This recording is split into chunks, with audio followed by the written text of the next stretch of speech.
오늘 제가 설명드릴 거는 지역 맞춤형 사업 지침에 대해서 좀 상세히 설명을 드릴 건데요.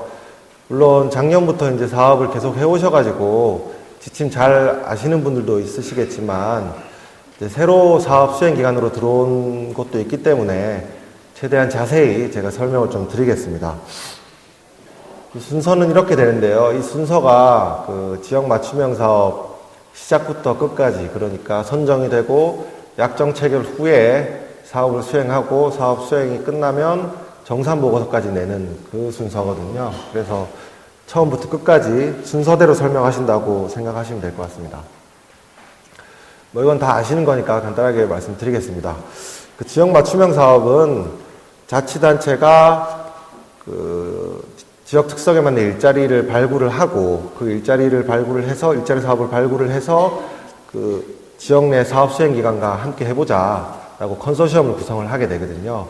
그러면 지자체와 사업 수행 기관이 컨소시엄을 구성을 하고 그 사업 발굴된 거를 고용노동부에 한번 해보고 싶다 신청을 하게 됩니다. 그럼 고용노동부는 그 신청 들어온 사업을 심사를 해서 선정하고 지원하는 그런 지역고용 활성화 사업입니다. 작년도에 2013년도에 예산이 한 532억 정도 지원이 됐고요. 그리고 사업수는 한 430개 정도 지원이 됐었습니다. 그런데 올해 2014년 같은 경우에는 예산이 803억으로 좀 크게 증액이 됐고요. 그리고 이번에 2차 추가 공모까지 한 거 하면 한 사업수가 430개 정도 되죠. 그러니까 작년이랑 비교해보면 예산 지원은 한 50%가 증가했는데 사업수는 비슷하다라고 보면 한 사업당 들어가는 돈이 작년에 비해서 좀 많아진 것 같습니다. 저희가 좀 경쟁력 있는 사업을 키우려다 보니까 뭐 권역 사업이라든지 단연도 사업이라든지 이런 걸 좀 지원을 하라고 요청을 드렸었죠. 그래서 이번에 좀 규모가 큰 사업들이 많이 들어온 것 같고요. 그러면 이제 우리 사업, 지역 맞춤형 사업은 어떤 기관이 참여를 할 수 있는가? 맞춤형 사업 그 법적 근거가 고용보험법 제34조거든요. 여기 보시면 지방자치단체 또는 대통령령으로 정하는 비영리법인 비영리단체가 수행을 할 수가 있다라고 나옵니다. 여기 계신 뭐 사업수행기관분들은 다 선정되신 분들이니까 다 요건은 충족하셨을 거라고 생각을 합니다. 그리고 이제 이 요건이 충족이 되고 그 다음에 사업을 신청하시고 고용노동부에서 선정을 한 다음 약정 체결을 하셨죠. 그래서 뭐 다 하신 거니까 빨리빨리 하겠습니다. 고용노동지청은 지원사업 확정 후에 10일 이내에 약정을 체결해야 된다. 그리고 중요한 사항이 이제 단연도 사업으로 선정된 분들도 있을 텐데 단연도 사업의 경우에도 매년 약정서를 체결을 하셔야 됩니다. 그래서 뭐 이번에 선정됐으니까 3년 동안은 뭐 안 해도 되겠지라고 생각하시면 잘못됐고요. 매년 고용센터에서 연락이 갈 겁니다. 가서 이제 나오셔서 사업수행기관 분들이랑 자치단체 분들이랑 그 다음에 고용센터 분들이랑 다 같이 약정 체결해야 된다고 연락이 갈 겁니다. 그러면 나오셔서 매년 약정 체결하시면 되고요.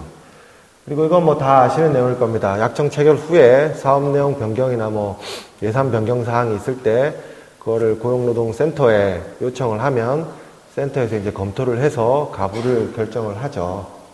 다만 완전히 다른 사업으로는 변경을 할 수가 없다. 예를 들면 용접 인력을 양성하겠다라고 했는데 갑자기 무슨 요트 운행하는 인력을 양성하겠다 이런 식으로 완전히 바꿀 수는 없습니다. 그리고 이것도 이제 보조금 지급을 다 됐을 겁니다. 지금 국가보조금 지급 신청서를 제출하셨을 거고 자치단체에서 고용노동지청에, 그리고 고용노동지청에서는 국고보조금 교부결정서 발급해서 보조금을 지급했을 겁니다. 올해 같은 경우에 자치단체 분들의 그 인사이동이 좀 있고 그리고 맞춤형 사업 공모도 좀 늦어지다 보니까 교부금이 다 늦게 내려갔죠.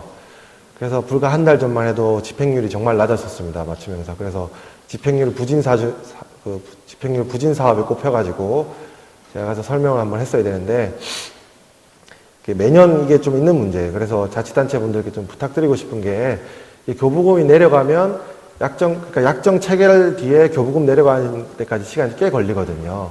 그리고 사업수행기관 분들도 빨리 사업수행 시작하고 싶은데 돈이 안 내려오니까 뭐 계속 멈춰있고 이런 경우가 많습니다. 그래서 좀 부탁을 드리면 바쁘시더라도 교부금 신청하고 교부금 배부하는 거, 사업 수행 기간한테 돈 주는 거, 이거를 좀 빨리빨리 제 시간에 맞게 좀 해주시면 감사하겠고요. 그리고 이것도 뭐 아시는 내용일 겁니다. 원칙적으로 고용부에서 자치단체에는 1회에 걸쳐서 국고부조금이 내려가고요. 그다음에 자치단체에서 사업 수행 기간에는 사업 진행 속도나 이런 걸 봐서 2회에 걸쳐서 지급이 됩니다. 그래서 이제 살펴보시면 선정이 되고 약정 체결을 해서 교부금을 받았다, 국가보조금을 받았다. 그러면 이제 훈련생 모집 및 관리에 들어갈 겁니다. 지금도 모집을 하고 완료됐거나 지금 하고 계신 분들이 많죠. 그래서 자치단체는 사업별 특성에 따라 훈련생 모집 대상의 기준을 별도로 정할 수가 있습니다. 이건 무슨 말이냐 하면 뭐 A라는 자치단체가 우리는 A시 주민을 80% 이상 훈련생으로 모집하겠다. 이런 식의 자체 기준을 세울 수가 있습니다. 그래서 저희는 우선 재직자보다는 실직자를 대상으로 훈련을 하는 게 바람직합니다. 그래서 사업계획서상에 다 그렇게 나오셨겠지만 보통 실직자를 대상으로 훈련을 하고요. 다만 재직자를 대상으로 훈련을 하는 경우에는 재직자가 뭐 일임시직이거나 일용직이라서 지금 재직 상태가 매우 불안정하다. 이런 경우에는 사업계획서상에 나와 있는 대로 재직자도 훈련생으로 모집을 할 수가 있습니다. 그리고 다만 이제 자치단체별로 훈련생 모집 대상 기준을 따로 정할 수가 있다고 했는데, 다만 사업 신청하실 때 그 가점받은 사업들 있잖아요. 뭐 청년을 80% 이상 뽑겠다. 그다음에 뭐 은퇴 중장년층 재취업 사업 이런 것들처럼 특정 계층에 대한 취업을 목표로 하고 계획을 세운 사업 같은 경우는 그대로 실천을 하셔야 됩니다. 뭐 나중에 가점을 받고 나서 나중에 여건이 안 좋아져서 우리는 이게 모집이 안 되니까 좀 바꾸겠다 이렇게 하시면 안 되고요. 계획하신 대로 그대로 가점 받은 사업 같은 경우에는 추진을 하셔야 됩니다. 그리고 창업창직 사업이 올해 새롭게 들어왔죠.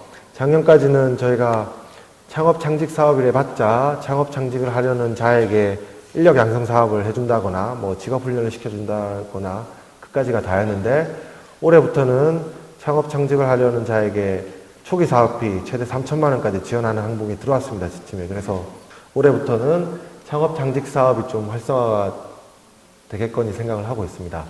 다만 이게 올해 처음 저희가 구상을 해서 하는 거다 보니까 굉장히 좀 조심스럽습니다. 저희 이때까지 사업 수행기관분들이 직접 예산을 집행을 했었는데, 이번 사업은 취창업자에게 직접 3천만 원이 전달이 되는 거니까 그 예산 관리나 사업 관리에 있어서 굉장히 신경을 많이 쓰고 있습니다. 그래서 나중에 뒤에서 좀 자세히 설명을 드리겠지만, 대략적인 메커니즘이 어떻게 되냐면, 그 훈련 기간이 100명의 취창업을 하려는 자를 모집을 합니다. 모집을 해서 그 100명에게 창업에 필요한 뭐 교육을 시키겠죠. 예를 들면 뭐 회계라든지 뭐 법률이라든지 이런 공통적인 교육뿐만 아니라 그 직무나 직종에 관련된 특화된 그런 창업 교육을 시킵니다. 100명을 시키고, 그 100명 중에서 이제 일부를 실제로 3천만 원을 받을 일부를 선정을 해야 됩니다.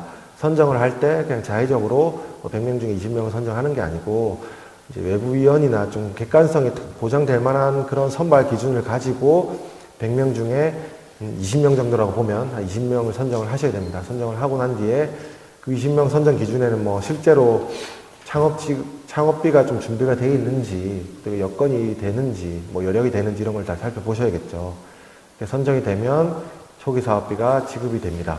나중에 자세한 거는 뭐 예산 사용을 어떻게 하고 이런 건 설명을 드리겠습니다. 이제 훈련생 모집을 했으면 관리는 어떻게 하는지, 이거는 뭐 다 간단한 내용입니다. 훈련 시작일 이전에 구체적인 일정 강사, 강의 시수 이런 거를 고용노동시청에 제출을 하셔야 되고요. 그 다음에 교육훈련 예정자의 훈련 적격 여부를 확인하여 최종 확정하고 고용노동시청에 훈련 시작 전까지 통보한다.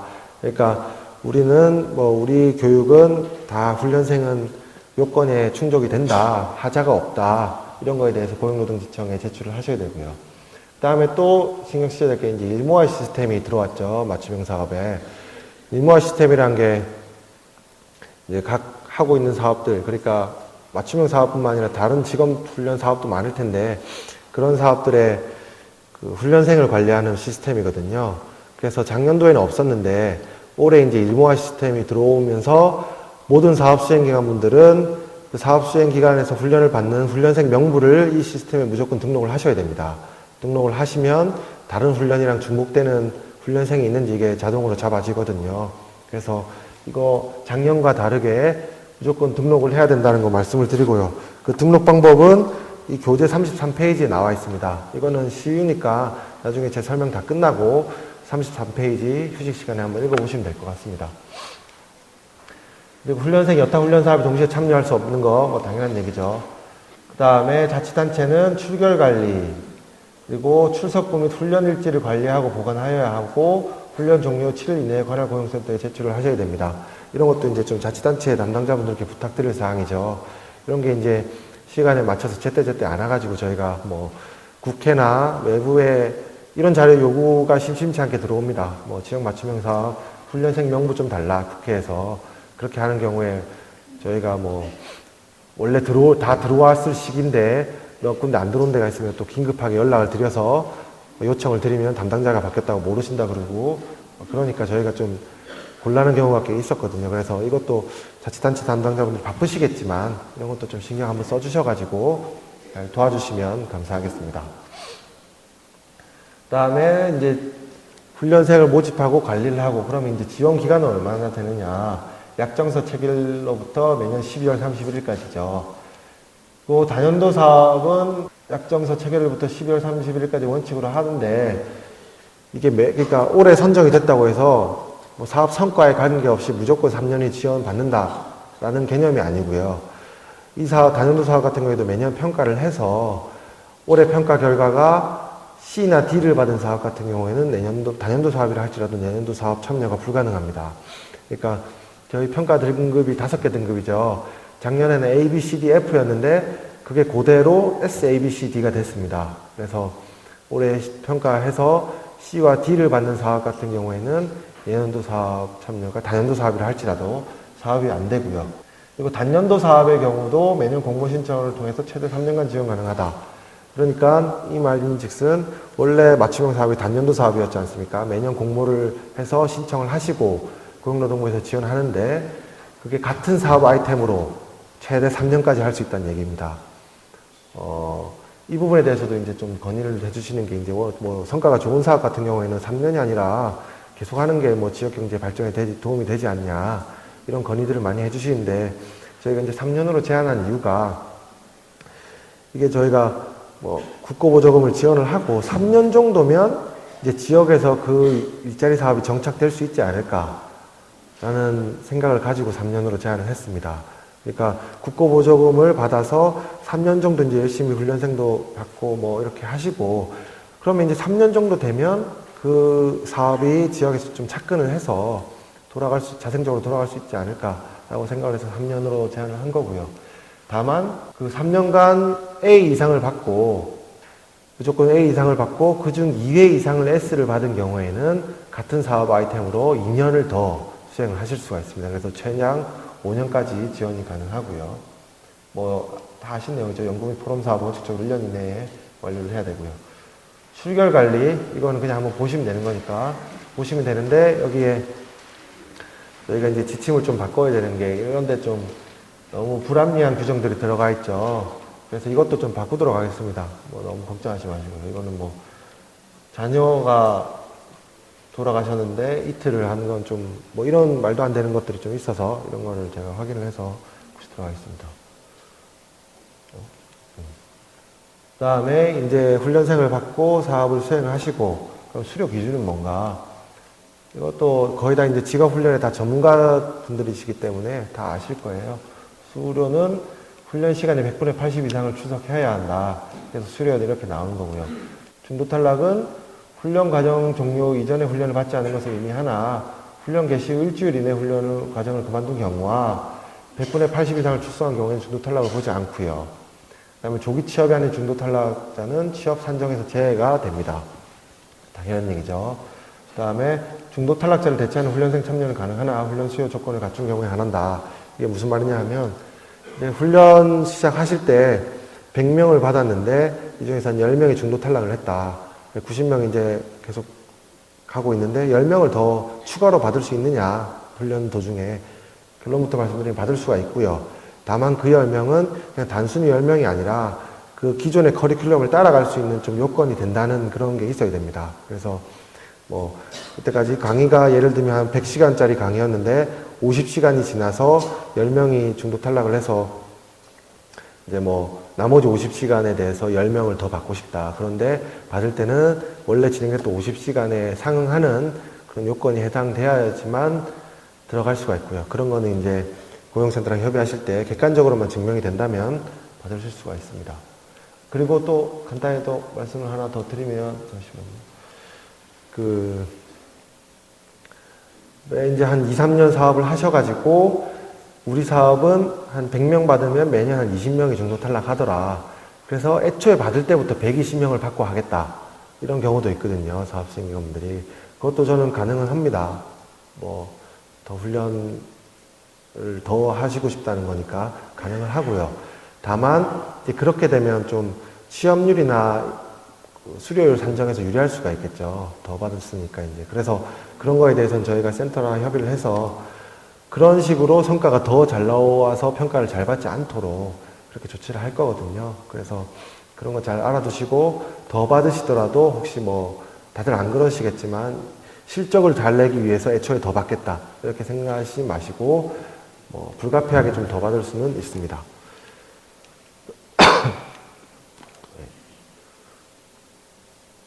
그 다음에 취업자 관리죠. 사업수행 계속 이제 교육하시고 뭐 교육생 관리도 하시고 예산도 지원받고 이제 그럼 취업자 관리는 어떻게 되느냐, 이게 좀 중요한 문제죠. 사업 평가와 연관되는 거니까. 취업자는 사업 종료 후 및 사업 종료 3개월 이내 취업한 자를 기준으로 하고 조기 취창업자도 포함을 합니다. 그래서 뭐 조기 취창업자는 이런 기준이고요. 취업률은 뭐 당연한 기준이죠. 한번 보시면 될 것 같습니다.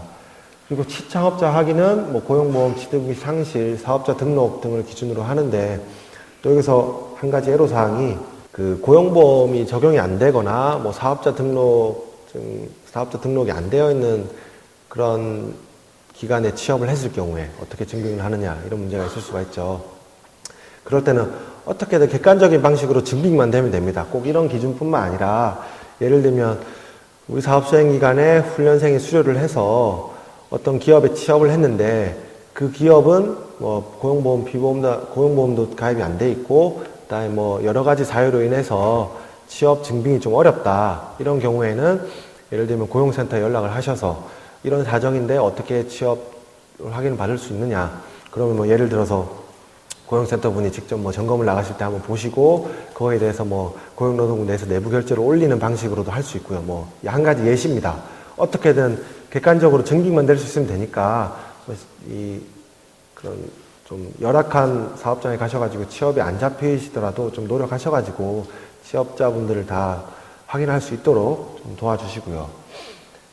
그 다음에 자치단체 분들은 사업 종료 시와 사업 종료 3개월 이내 취업자 고용유지 현황을 관할 노동지청에 제출을 하셔야 되고요. 이것도 아까 말씀드린 것처럼 자치단체 분들께 좀 부탁드리는 사항이고요. 자치단체는 훈련생의 출석부 등 5년간을 보존하여야 한다. 또 뭐 이 기회를 빌어서 뭐 자치단체 담당자분들이 많이 오셨겠지만 좀 부탁드리고 싶은 게 이게 맞춤형 사업이 자치단체 경상보조 사업임에도 불구하고 고용노동부가 상당히 좀 개입을 하고 있는 사업이죠. 좀 사업인데 예를 들어서 정산보고서나 이런 것도 뭐 사업수행기관이나 자치단체에서 작성을 하시면 이제 고용센터에서 또 정산을 하는 그런 식으로 되어 있습니다. 그래서 이게 고용센터와 자치단체 협조가 정말 중요하거든요. 그래서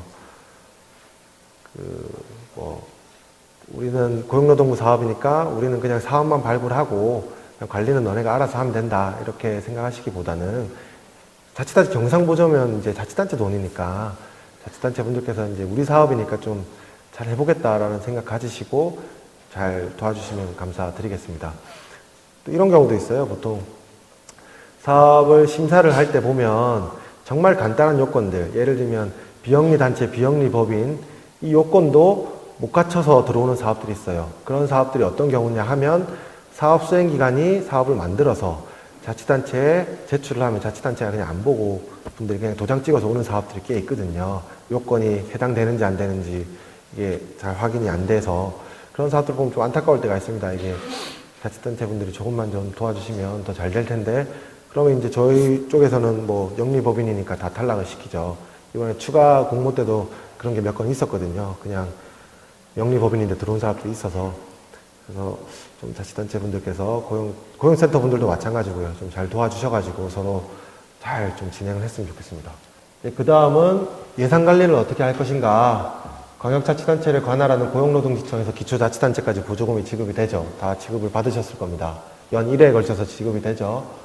그 다음에 우리 사업은 국가보조금 전자관리 시스템으로 관리가 됩니다. 그리고 또 저희는 신한카드, 다 아시겠지만 신한카드로 이제 다 사업비 집행을 하고 계시죠. 그래서 다 실시간으로 어떻게 집행이 되는지 내역이 잡히고 있습니다. 그 다음에 창업 창직자에게 지원되는 초기 사업비는 사업 수행기관에서 관리를 하며, 사업 수행기간은 초기 사업비에 대하여 별도 계좌를 개설하여 다른 자금과 구분하여 관리한다. 이게 이제 설명을 좀 드리면, 창업 창직 사업이 또 올해 아까도 말씀드렸지만 처음 하는 거다 보니까 설명을 좀 자세하게 드리겠습니다.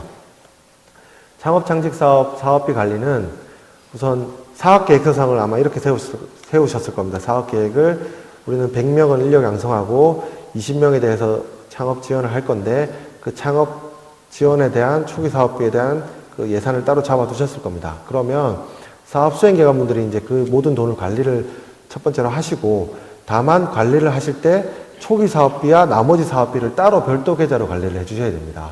그래서 예를 들면 10억짜리 사업인데 그 중에 초기 사업비로 산정한 돈이 2억 정도 된다. 그러면 2억은 별도 계좌에 넣고 8억은 별도 계좌에 넣어서 8억은 기존에 집행해 오셨던 것처럼 그냥 기존대로 사업 수행하시면 되고요. 그대로 신한카드로 하시면 되고, 나머지 2억 원은 나중에 창업자한테 지원이 돼야겠죠. 지원이 되는데, 지원이 될 때도 그 창업자가 별도의 신한 체크카드를 만들어서 그 계좌에 관리를 해야 됩니다.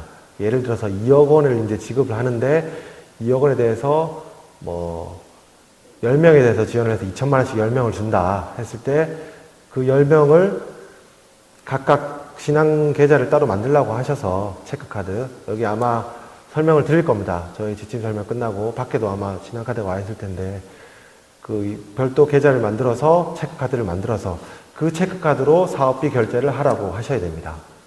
따로 돈을 인출해서 쓸 수는 없고요. 다 저희가 신한카드로 하면 다 잡히기 때문에 그렇게 관리를 해주셔야 됩니다. 더 자세한 사항은 또 뒤에 가서 계속 나오면 말씀을 드리겠습니다. 이제 예산 편성 집행 기준인데요. 이거는 좀 중요하고 어려운 사항이라서 따로 말씀을 드리겠습니다. 국고보조 사업비는 인건비, 직접사업비, 간접사업비로 항목을 편성하되 20, 60, 15로 한다. 다 알고 계시죠? 설명을 드리겠습니다. 보통 이제 사업계획서를 세우시고 사업 집행을 아마 하실 텐데, 첫 번째로 사업을 이제 수행하다가 피치 못하게 뭐 예를 들면 간접 사업비가 좀 남든가 직접 사업비가 남아서 항목 간에 돈을 왔다 갔다 할 수 있는지를 많이 여쭤보시는데, 우선 원칙적으로 불가하고요. 뭐 예를 들면 직접 사업비가 많이 남았다고 해서 인건비로 돌릴 수는 없습니다. 다만 불가피하게 사정이 인정되는 경우에 고용센터의 사전 승인을 받으시면 가능합니다. 그래서 사업을 수행하시다가 이거는 안 옮기면 도저히 사업이 불가능하겠다라는 사유가 있으면 고용센터 담당자분들께 연락을 드리셔서 사전 승인을 받으시면 되고요. 그리고 두 번째로 예를 들어서 직접 사업비 내에 재료비에 보시면 편성 기준에 훈련 등에 필요한 재료비, 뭐 시제품 마케팅에 필요한 비용 막 이런 게 있죠. 그래서 예를 들어서 사업 계획서상에는 필요한 재료비를 뭐 1,000만 원을 잡으셨는데 나중에 이제 사업 수행하시다가 이게 좀 남아서 시제품 및 마케팅에 필요한 비용으로 돌렸다. 이거는 자유롭게 가능하십니다. 그러니까 새 항목 내에서는 자유롭게 왔다 갔다 할 수 있다는 얘기죠. 이거는 변경하시고 고용센터에 사후 통보만 해주시면 됩니다. 10일 이내에 사후 통보만 해주시면, 우리가 새 항목 내에 있는 그런 금액들을 좀 바꿨다, 필요가 있어서 사후 통보해 주시면 되고요. 마지막으로 그러면 새 항목 간 변경은 어떻게 될 것인지, 예를 들면 직접 사업비의 재료비와 연계활동비 사이 왔다 갔다 할 수 있는지, 뭐 결론만 말씀드린다면 가능합니다. 가능한데 그 가능한 범위가 그 항목별 예산의 20%를 넘지 않는 범위 내에서 왔다 갔다 할 수 있습니다. 예를 들어서 직접 사업비가 10억으로 만약에 계상이 되어 있는데 재료비에서 연계활동비 사이 왔다 갔다 할 수 있는 금액은 2억 내에서 왔다 갔다 할 수 있다는 얘기입니다. 2억 내에서 왔다 갔다 하되 그 횟수는 한도가 없습니다. 20% 내에서라면 그 횟수는 제한이 없고요. 다만 이제 20%를 초과하는 범위에 대해서는 고용센터의 사전 승인을 또 받으셔야 되고요. 20% 이내라면 이것도 마찬가지로 10일 이내에 사후 통보만 해주시면 됩니다. 예, 이제 18페이지 잠깐 보시면 사업비 집행 유의사항 있죠. 뭐 중요한 것들만 간략하게 읽어드리겠습니다. 토지 건물 구입비, 자본재 구입은 안 되고요. 저희가 경상보조기 때문에, 자본보조가 아닌 경상보조기 때문에 토지 건물 구입은 안 되고요. 그리고 또 4번에 보시면 연구사업의 경우 인건비 외에 연구수당, 국가보조금의 20% 내에서 추가 지급할 수가 있습니다. 그리고 5번에 원고료, 강사료, 기술지도비 등은 인건비를 지급받는 사업 내부 참여 인력에게는 지급하지 않는 것을 원칙으로 한다. 그러니까 인건비를 받고 있는 사업 수행 기간의 전담 인력은 뭐 원고료나 강사료 이런 것들을 지급을 받을 수가 없고요. 그 다음에 8번에 보시면 우리 사업은 별도의 훈련수당이 없죠. 다른 직업훈련사업과 다르게 별도의 훈련수당은 없고 고용센터와 협의해서 지역 실정에 맞게끔 뭐 식비나 교통비 등의 실비를 지급을 할 수가 있습니다. 그리고 9번 보시면 훈련생에 대해 재보험을 반드시 가입을 하셔야 되고요. 작년도에 이제 이런 사항이 없었는데 어떤 훈련기관에서 이제 훈련을 하시다가 훈련생이 다치셔가지고 좀 곤란한 경우가 있었거든요. 그래서 이제 그런 곤란한 경우 안 겪으셔야 되니까 훈련생에 대한 재보험 어려우시더라도 반드시 가입을 해주셔야 됩니다. 뭐 평가 시에 이런 걸 좀 보겠죠. 그 다음에 20페이지 보시면요. 표 2번에 창업자에 지원하는 초기 사업비 편성 기준이 있죠. 아까 말씀드린 창업자에게 가는 돈입니다. 창업자에게 가는 돈은 시제품 제작비, 기술 정보 활동비, 마케팅비 이렇게 50, 20, 30 되고요. 이거는 원칙적으로 왔다 갔다가 허용이 안 됩니다. 세 항목 내에서든 간에서든. 좀 양해를 구하고 싶은 게 이게 이제 너무 타이트하다. 창업 창직에 대해서 한데 올해 처음 하던 거다 보니까 저희가 좀 조심스럽거든요. 그래서 올해 어떻게 진행이 되는지 좀 파일럿으로 보는 거니까 좀 양해를 해주시고 지켜주셨으면 좋겠습니다. 그래서 원칙적으로 세 항목 간에 왔다 갔다 하는 건 불가능하나 혹시 진짜 예기치 못한 상황이 있어서 사업 수행에 꼭 필요하다 바꾸는 게 그러면 이것도 마찬가지로 고용센터의 사전 승인을 받으셔야 됩니다. 그리고 표 3번에도 보시면 이제 창업자 초기 사업비 조성은 정부 지원금이 70% 이하고요. 창업자 부담금이 30% 이상인데 그 30%에서는 현금이 10% 이상 돼야 됩니다. 그러니까 창업하겠다는 자에게 무조건적으로 지원을 하는 게 아니라 창업하려는 자가 실제로 본인 부담을 할 준비가 됐는지 이런 거를 검토를 하셔서 창업자를 선정을 해 주셔야 됩니다.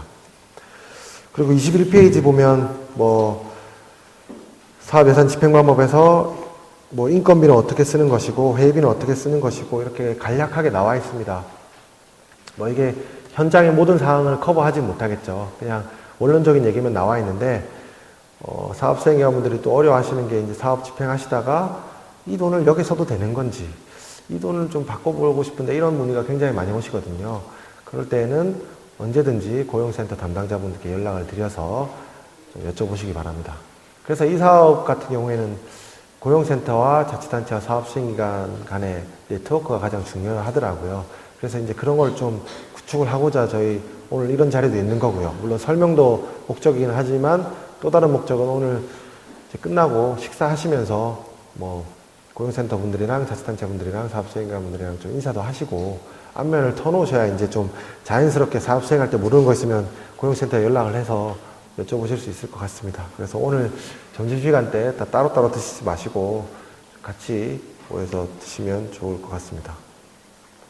뭐 간단한 여담이지만 저희 그 충청권, 뭐 전라권, 경상권을 다 했는데 저녁에 술 한잔 하시면서 뭐 사업 수행하면서 이때까지 뭐 서운했던 점도 각자 얘기하시고 서로 뭐 그렇게 푸시더라고요. 그래서 그런 게 참 중요하다고 생각을 했습니다. 뭐 책상에서만 투닥거리는 게 아니고 그래도 한 번이라도 좀 연락하시고 그래서 사업이 잘 진행될 수 있도록 도와주시면 좋을 것 같고요. 서울 수도권도 1박 2일로 했으면 참 좋았을 텐데, 뭐, 양평이나 아니면 강원도에 가서 1박 2일로 좀 좋은 바람 쐬면서 했으면 좋았을 텐데, 좀 다시 한번 죄송스럽게 생각을 합니다. 그리고 이제 22페이지, 23페이지 보면요.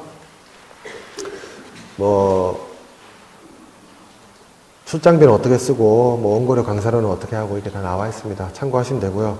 여기에도 좀 불합리한 내용들이 몇 개 들어가 있어가지고, 이것도 이제 적극적으로 의견 주시면 저희가 지침을 언제든지 개정은 가능하니까, 뭐, 예를 들면, 책임급, 선임급, 원급, 기술직, 이런 것부터 해서 출장비가 지금 뭐, 얼마 차이가 안 나죠. 10,000원씩 차이죠. 책임급, 선임급, 원급이야.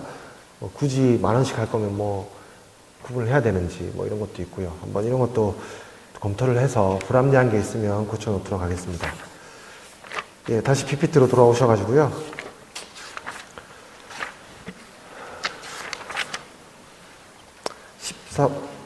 14페이지죠. 7번 사업수행. 보겠습니다. 그, 지도 점검을 나갑니다. 고용센터에서. 고용센터랑 자치단체에서 사업수행기관에 지도 점검을 나가죠.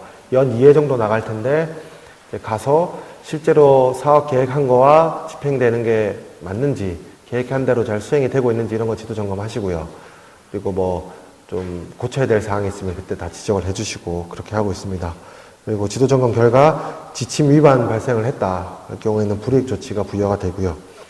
그리고 이런 그 점검 이외에 평가도 별도로 있죠. 연 2회 평가가 있습니다. 중간평가, 최종평가가 있는데 올해 같은 경우에는 8월, 11월 이렇게 생각을 하고 있습니다. 7, 8월, 11월 생각을 하고 있고요.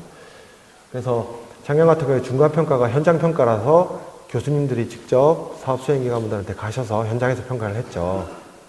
근데 올해 같은 경우에는 그렇게 안 하고 그 최종평가 하듯이 중간평가도 고용센터에 사업수행기관분들 다 모이셔가지고 그 평가자 앞에서 뭐 질의응답이나 설명을 하는 식으로 인터뷰 평가가 진행될 예정입니다.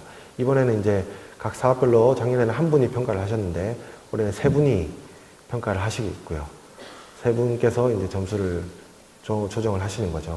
그래서 나중에 오후에 그 평가를 수행할 지역고용학회 임상훈 교수님이 아마 오셔가지고 대략적인 내용에 대해서 설명을 해주실 겁니다. 그거 참고하시면 될 것 같고요. 그리고 중간평가가 이제 인터뷰 평가로 끝나고 이제 그 평가위원분들이 광역자치단체 내 사업들 중에 이 사업은 인터뷰 평가가 좀 부족하다. 직접 나가서 좀 봐야겠다. 아니면 좀 미심쩍은 부분이 있다라고 하시는 사업에 대해서 무작위로 20%를, 그러니까 광역자치단체 사업 수의 20%를 선정을 해서 불시에 현장 평가를 나갑니다. 그래서 뭐 갑자기 이분들이 인터뷰 평가하고 또 갑자기 찾아와가지고 뭔 평가를 하시나 생각하시겠지만 저희가 인터뷰 평가 이후에 불시에 현장 평가도 20% 나갈 예정이니까 그렇게 알고 계시면 될 것 같고요.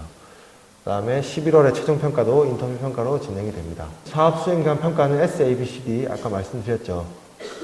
그리고 사업 시행기간 중 올해 평가 결과가 C 또는 D를 받은 기간의 경우 내년도 사업에서 배제가 됩니다. 보통 이제 센터도 그렇고 자치단체도 그렇고 사업 수행기관분들도 그렇고 오해를 하시는 게 C, D를 받은 사업이 배제된다고 알고 계시거든요. 보통 저희도 이때까지 좀 그걸 애매하게 말씀드렸었고, 근데 그 핵심은 사업 수행기간이 배제가 되는 거거든요. 그래서 C와 D를 받았다. 만약에 어떤 수행기관이 받았는데 내년도에 그 수행기간이 다시 들어올 수는 없습니다. 내년도에 그 사업뿐만 아니라 신규 사업을 못하게 되는 거거든요. 그렇게 이해를 해주셔야 됩니다. 이게 사업 성과 관리를 위해서 만약에 예를 들면 실적이 안 좋은 사업 수행기간이 올해는 이 사업 한번 해보고 내년에는 또 이 사업 해보고 계속 C 계속 받고 이렇게 하면 좀 부정적인 효과가 있어서 사업 수행기간이 배제되는 걸로 알고 이해를 하셔야 되고요. 다만 문제가 되는 게 이제 한 사업 수행기간에서 한 2개 이상 사업을 수행하고 있는 경우가 있죠.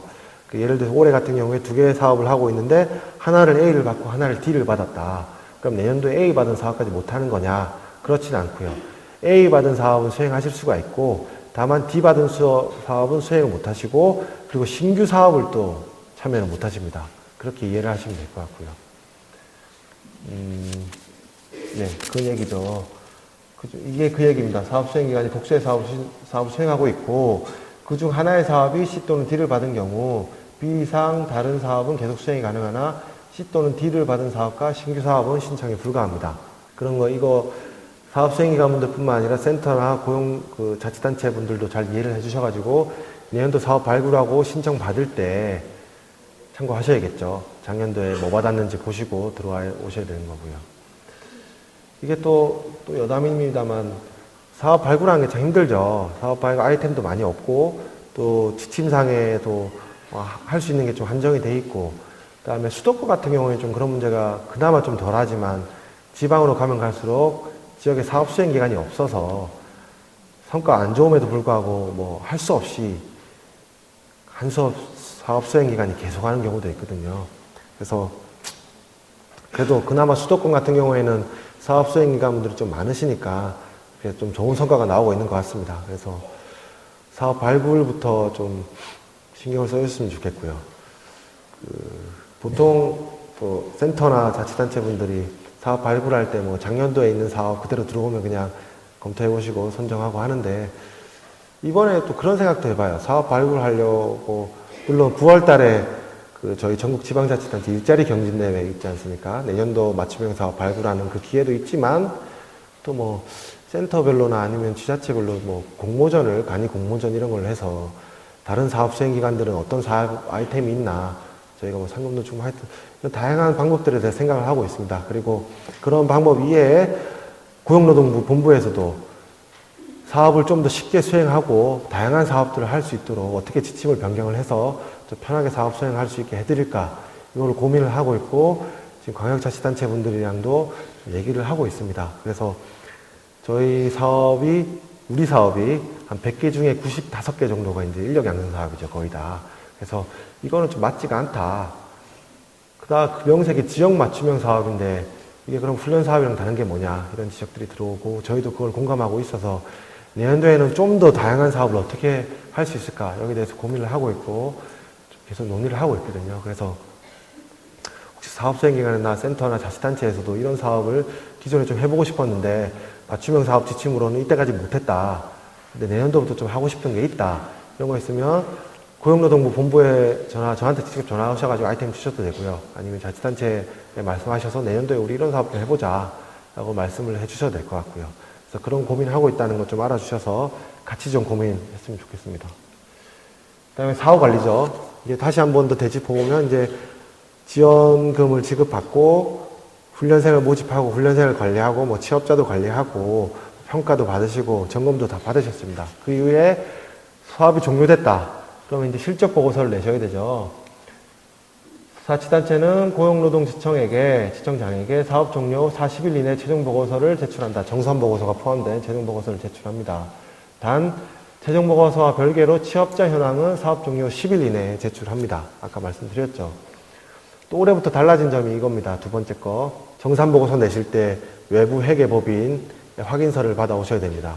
다 사업비로 지금 편성이 되어 있으시죠. 사업 수행기관에서 정산보고서를 작성을 1차적으로 하고 거기에 대해서 회계상 문제가 없는지 회계법인이나 회계 전문 사무소에 확인을 받아 오셔야 됩니다. 이게 왜 나왔냐면 이게 업무 부담이 상당하거든요. 자치단체와 센터에게. 정산보고서를 자꾸 막 2, 3주를 회계를 해야 되는 건데 그 업무 전문가도 아니신 분들이 그렇게 하니까 업무 부담이 굉장히 상당해서 이번에는 그냥 전문가들의 도움을 받자 라는 의견에서 이런 게 들어오게 됐습니다. 참고하셔가지고 그 다음에 마찬가지 창업창직 사업의 경우에도 초기 사업비도 정산보고서를 제출하셔야 됩니다. 예를 들어서 아까 말씀드린 2억에 대해서 10병 2천만 원씩 썼는데 거기에 대한 정산보고서도 마찬가지로 제출을 하셔야 되고요. 뭐 신한 체크카드로 쓰니까 그 통장 내역이 다 잡히겠죠. 그래서 그런 거에 대해서 정산보고서도 작성하고 제출을 하셔야 됩니다. 이것도 물론 확인서를 다 같이 받아셔야 되죠. 공인회계법인에. 그리고 이제 취업지원 관리입니다. 취업자 현황은 사업 종료 10일 이내에 제출하고 아까 말씀드렸고 사업 종료 3개월 이내에 취업자 및 취업자 고용유지 현황은 4월 20일까지 고용노동지청에 제출을 하셔야 됩니다. 이것도 자치단체분들께 부탁을 드리는 사항이고요. 그 다음에 보조금 지급 및 관리인데 이것도 24페이지 좀 보겠습니다.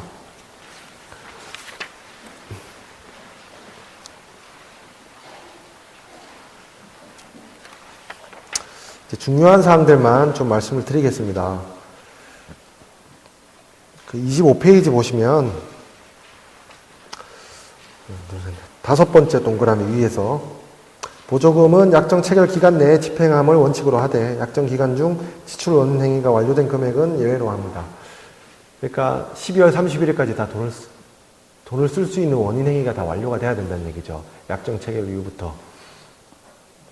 그리고 맞춤형 사업, 우리 사업 같은 경우에는 이제 돈이 나간다는 그 개념이 약정서 체결일부터 12월 31일까지거든요.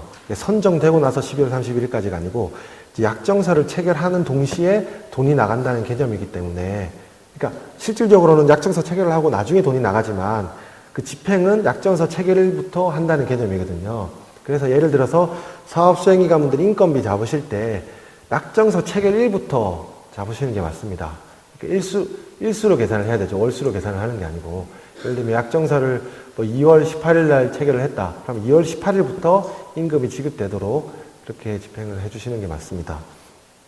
그리고 또 많은 분들이 요구를 하시는데, 이게 또 특히 뭐 단연도 사업도 마찬가지겠습니다만 12월 30일까지 사업 수행하고 연도 사업 선정되기 전까지 한 2달, 3달 정도 또 인건비가 안 나가죠.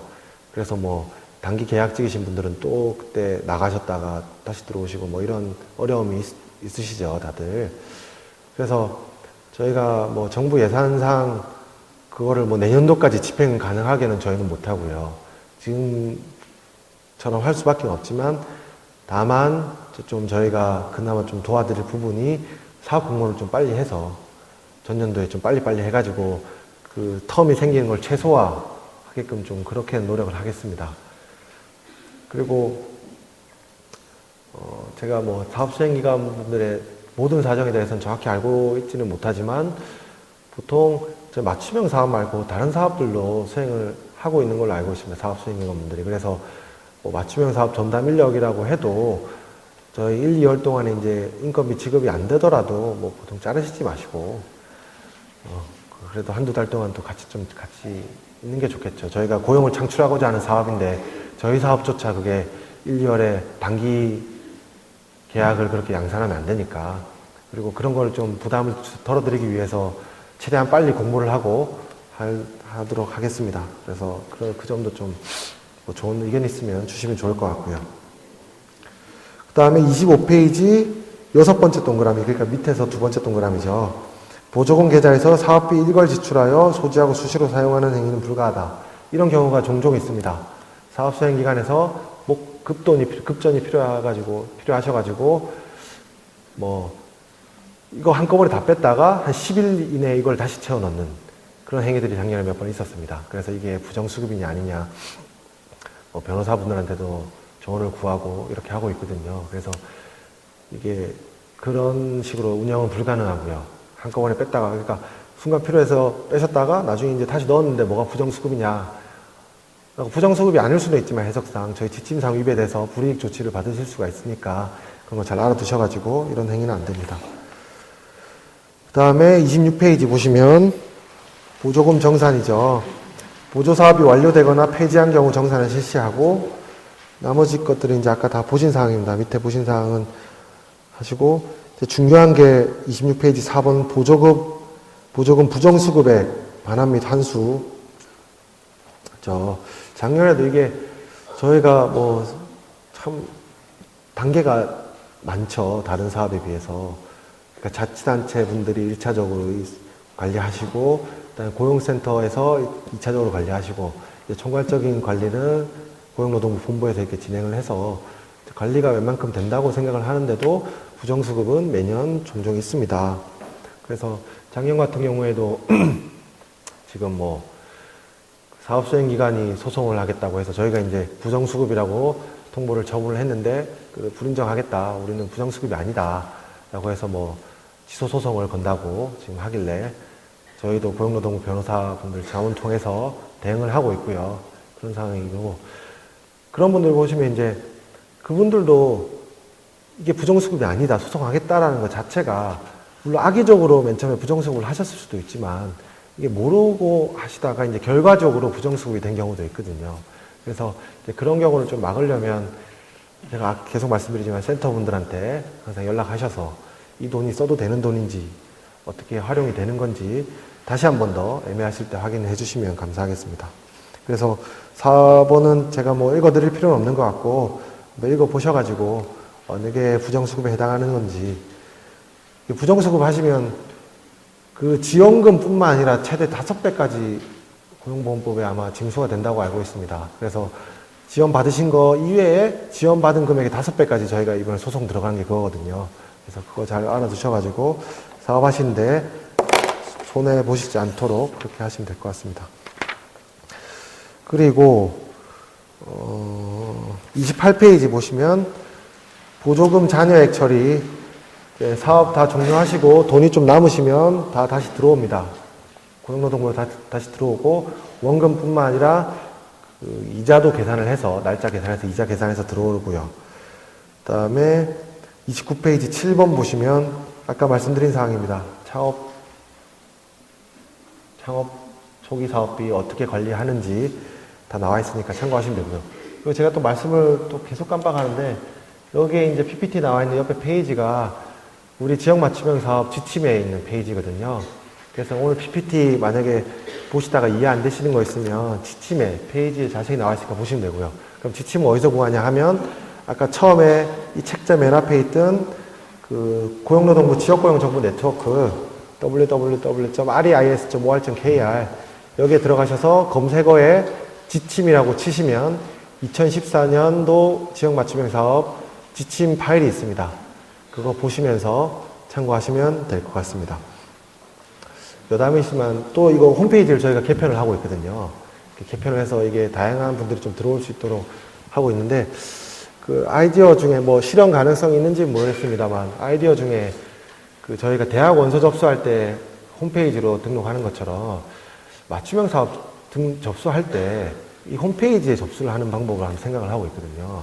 그래서 뭐 예를 들면 내년도 맞춤형 사업 등록하실 때 뭐 이때는 뭐 능력협회도 보내고 뭐 고용센터 연락하고 막 이런 식이었는데 내년도에는 이제 홈페이지에 뭐 사업계획서 올리고 뭐 자치단체 명 적으시고 뭐 이런 식으로 좀 간소하게 하면 사업수행자분들이나 자치단체분들도 좀 괜찮을 것 같고 그리고 우리 홈페이지도 좀 활성화되지 않을까라는 생각이 있습니다. 그래서 그것도 검토하고 있고요. 그리고 홈페이지 좀 많이 들어와 주세요. 이게 뭐 예전에 만들어 놨는데 거의 뭐 들어오는 사람이 저랑 장영철 감독관님 2명이 맨날 들어가고 그러니까 좀 돈을 쓴 보람이 없습니다. 예산을. 그래서 좀 볼 건 없더라도 그래도 제 동영상도 올라와 있고 오늘도 이게 동영상을 찍고 있거든요. 제 설명 자료. 그래서 꼴 보기 싫으시겠지만 그래도 한 번씩 들어가서 봐주시고 그리고 페이스북도 좀 들어와 주세요. 이게 좋아요가 막 2명이고 이렇거든요. 그래서 보면 막 클릭해보면 저랑 장영철 감독관님 둘이 들어와 있어가지고 맨날 이거 참. 그래서 국장님께서 뭐 본인의 페이스북보다도 홍보가 안 된 페이스북이다. 그래서 맨날 혼나고 이러는데 하여튼 페이스북도 좀 들어오셔가지고 뭐 쓸데없는 말이라도 한마디 좀 적어주시고 막 어제 점심이 너무 맛있었다든가 아니면 뭐 AW 컨벤션 여기가 좀 별로였다 뭐 이런 식으로 적어주시면 그래도 활성화되지 않을까 생각을 합니다.